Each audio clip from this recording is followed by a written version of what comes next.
Hello guys, ki hal chal. Today I'm going to address a very serious issue that many people are facing right now with the OnePlus Nord 5, the battery drain problem. But before that, I would like to request you something that as you know that I have another mid-range phone that is Samsung S24 FE. A lot of people keep asking question about it and there are many things I really want to share. So if you want a dedicated video on S24 FE, battery, heating, performance, camera, gaming or anything else, drop your question in the comment section and I will answer everything in the upcoming video. So now let's start with the problem. Recently, after the 602 update, 603 update from the OnePlus, many devices like OnePlus 12, 12R, OnePlus Nord CE5 and especially the Nord 5 started showing a sudden drop in battery life. Earlier, users were easily getting 9 to 10 hours of screen on time, which is amazing for a mid-range phone, but after the update, the SOT dropped to 6 to 7 hours and a lot of people began complaining. Even I was facing the same issue. I expected that the stable update would fix it, that is 603,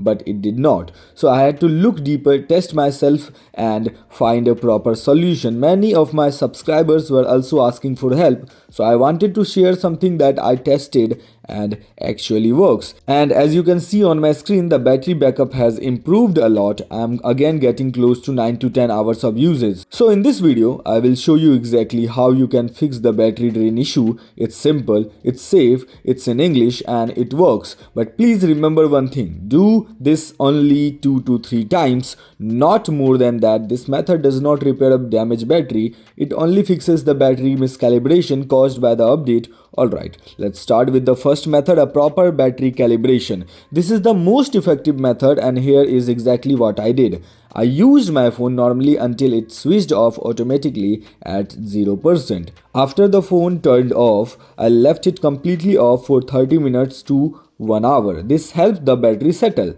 Then I connected the original charger and I did not power the device on. When it reached 100%, I did not unplug it. I kept it charging for 30 minutes extra. After that, I turned it on and restarted the phone once again. I repeated this method 2 times and this alone made a huge difference. There was another method, the software auto reset. After calibration, I followed this method for a few days. I charged my phone from 15% to 100% only. I did not let the phone drop to 0% or even 5%. I also charged it overnight to stabilize the battery percentage. After doing this for 2 to 3 days, the sudden percentage drop stopped and battery performance became stable again. So, what type of setting I used? During the calibration process, these settings really helped me. So, what I chose? Balanced mode, smart charging was off, custom charging limit was off, fast charging was off. So, these keep the software from interfering with the battery learning. Now, mistake you must avoid. Do not download battery calibration third-party application. All are fake. Do not drain your phones to 0% again and again. Do not use fast charging while doing calibration. Do not keep changing battery settings every day.